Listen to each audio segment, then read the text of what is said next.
बाक्सा जिल्ला सिंनि नैबे बरबरि हालामाव बेहाय दिनै United forum of ex and बेनि बानजायनायाव माखासे आफाद गौथुमखौ लानानै मोनसे सावराय जथुम जादों। गुबैयै मा मा थांखिखौ लानानै सावरायनाय जाखो? थारैनो दिनैनि साना जोबोद गोजोनथाव। United forum of ex and बेया गोबांथार नाजाहै दिनै मोनसे माने पर्यायाव मोनफैबाय। जोङो इउनाइटेड फरामनि इउनाइटेड फरामजों गोबां बे ओनसोलनि मेलेमजिबि सुबुं रायजो राजाफोरखौ जोङो लिंदों आरो लोगोसे जोंखौ जि समाव थै-थाङै सहाय खालामबोनाय माखासे संगठनफोर बिसोरखौ जोङो हांख्रायनानै नैबे बरबरियाव दिनै जोङो सावरायलायदोंमोन। आरो बे सावरायनाया स्पेसियेलि मोनसे गोदान political party united forum of ex and बेनि नाजानायाव जोनोम होनायनि सायावनो सावरायनाय जादों। आरो बेयो बिराद मोजां रोखोमै जोंहा बारलांबाय। दिनै जोङो मोनसे स्टेप जोङो दावगानानै थाबाय आरो जोङो दिनै सिदान्त लाबाय जे जोङो गोदान मोनसे पलिटिकेल पार्टीखौ जों जोनोम होगोन। आरो बे पलिटिकेल पार्टीया मानि थाखाय जोनोम मोनगोन, बे पलिटिकेल पार्टीनि गेजेरजों जोङो मा खालामनो नागिरदों बेखौ दिनै जोङो बावैसो गुसुं समनि गेजेरावनो रायजो राजानि खाथियाव थांनानै जोङो फोरमायहैगोन। जों मानि थाखाय थामथि पलिटिकेल पार्टीखौ बिटिसिआव जोनोम होनो गोनां जाखो, जोंहा मा दरखार दङ। दिनै एनडिएफबिआ 34 बोसोर हाथियारनि संग्राम खालामखांनायनि उनाव गोदानै पलिटिकेल पार्टी मानो दिनै जों जोनोम होनो गोनां जादों, बिनि सायाव जोङो गोबां बिबुंथिफोरखौ लादों। जोंनि मेलेमजिबि सुबुंफोरा जोंखौ सुबुरनफोर होदों आरो दिनै जों बुजि मोनदों, जारिमिनखौ नायफाफिननानै जोङो रोखायै बुंनो हायो। 2003 मायथाइयाव बिएलटिआ बिटिसि सुक्ति खालामबाय। सुक्तिनि उनाव बिएलटिआ जोब्बाय, बिएलटिआ थैबाय, बिएलटिनि गोथै सहआव बिपिएफआ जोनोम मोनबाय। जायनि थाखाय दिनै बिपिएफखौ कन्टिनिउ बिएलटिफोरा दैदेननो हादों। दिनै एनडिएफबिआ 34 बोसोर नांबाय। जोंबो थांनाय 2020 मायथाइनि 27 जानुवारियाव गोरोबथा खालामबाय। नाथाय जोङो थैबाय, जोङो जोब्बाय। दिनै एनडिएफबिआ जोबखांनायनि उनाव जेबो दिनै जोंहा मावनो थाखाय बिदि प्लेटफर्म गैया। जायनि थाखाय दिनै जों सानफाफिननांगौ जोंनि लेगेसिखौ जों कन्टिनिउ खालामनो थाखाय, जोंनि जारिमिनखौ नायफाफिननांगौनि थाखाय दिनै जोङो गोदान मोनसे पलिटिकेल पार्टीनि गोनांथि जानानै फैदों। बेखौ जोङो बुजि मोनदोंमोन आरो बिदिनो NDFB united forum of ex and बेनि गेजेरावल' जों सावरायलायबाय थादोंमोन।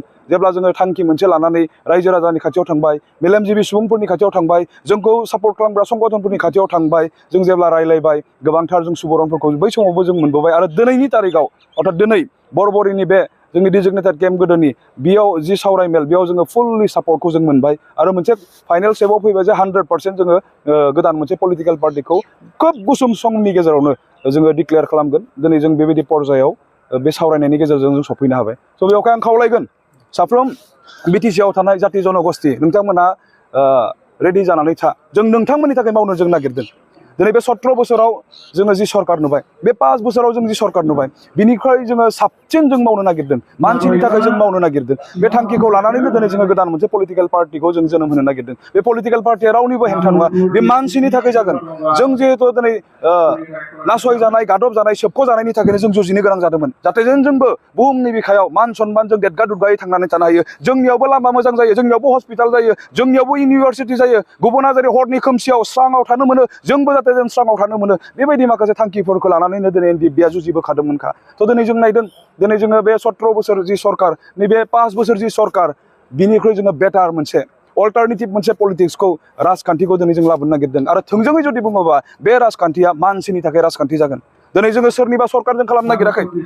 दिनै जों नुदों बिटिसिआव 2 टार्मसनि सरकार बारलांबाय। जों नुदों स्ल'गान हिसाबै हाग्रामा महिलारि सरकार, जों नुदों स्ल'गान हिसाबै प्रमोद बर' सरकार। नाथाय जोंनि जि मोनसे गोदान पलिटिकेल पार्टीया दिनै सरकार दानो थांदों बा जों जुजिनो नागिरदों, बियो नाथाय जोंनि सरकार, जोंनि बिटिसि, जों गासैखौबो लाफानानै मानसिनि मोजां खामानि मावनो थाखाय जों सिन्था खालामनानै नैबे गोदान मोनसे पलिटिकेल पार्टीखौ जों जोनोम होनो नागिरदों। गोदान राजखान्थि हान्जाखौ दैदेननो जोनोम होनो गोनां जानायनि आन्दोआव गोबांथार सैथो बाथ्राफोर दङ।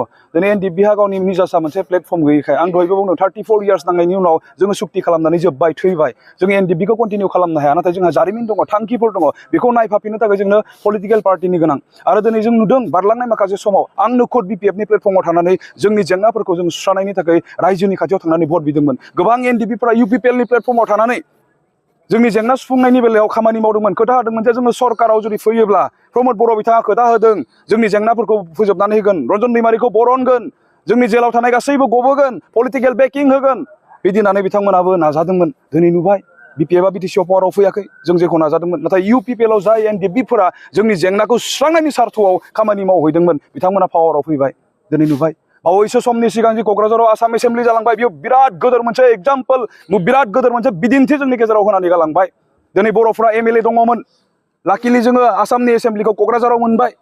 बिपिएफआबो एमएलएफोर दङ जाय एमएलएफोरखौ जोङो थैथां नांनानै देरहा होबोदों इउपिपिएलआव थानाय एनडिपिफोराबो थैथां नांनानै दिनै एमएलएफोरखौ देरहा होदोंमोन मानि थाखाय जोंनि जेंनाखौ सुस्रांनांगौनि थाखाय नाथाय जों नुबाय बिपिएफनि एमएलएफोराबो दिनै फंसेबो बुङाखै इउपिपिएलनि एमएलएफोराबो दिनै फंसेबो बुङाखै अखिल गगৈ बायदि बेक्तिया एनडिएफबिनि जि गोथां मोनसे समायसा बे समायसाया सुस्राजाथारनांगौनि सार्थआव बिथाङा खोथा बुंनायखौ जों नुदों बेयाव जोंनि मेगना आरो बांसिन गेवदों दिनै जों जुदि गावनिनो मोनसे पलिटिकेल पार्टी फर्म खालामनानै जोङो जुदि एमएलए जों जुदि बिटिसिआव सरकार दानो हायाब्ला एमएलएफोर मन्थ्रिफोर जोंनिफ्रायबो जुदि जानो हायाब्ला जोंनि जेंनाया जेंनायैनो थागोन खारन जोंनि जेसेबांखिनि जेंना गासैबो पियर पलिटिकेल बेवहाय पलिटिकेल बेकिं होनो थाखाय दिनै जोङो जोंनि जेंनाफोरखौ फोजोबनो थाखाय जोङो गोदान मोनसे पलिटिकेल पार्टी जों दादों आरो बे दानो नागिरनायनि थुलुंगाखांनायखौ जों रायजो राजानिफ्राय मोन्दों जों जेब्ला बर' गामिफोराव हाबो जों जेब्ला गुबुन जायगाफोराव हान्थियो गुबुन सम्प्रदायनि रायजो राजाफोराबो सोङो रन्जन दैमारिया मानो गवाखै सुक्तिनि उनाव बे बेक्तिखौ मानो इसेबां अयनायै जोबथेसालियाव दोनखो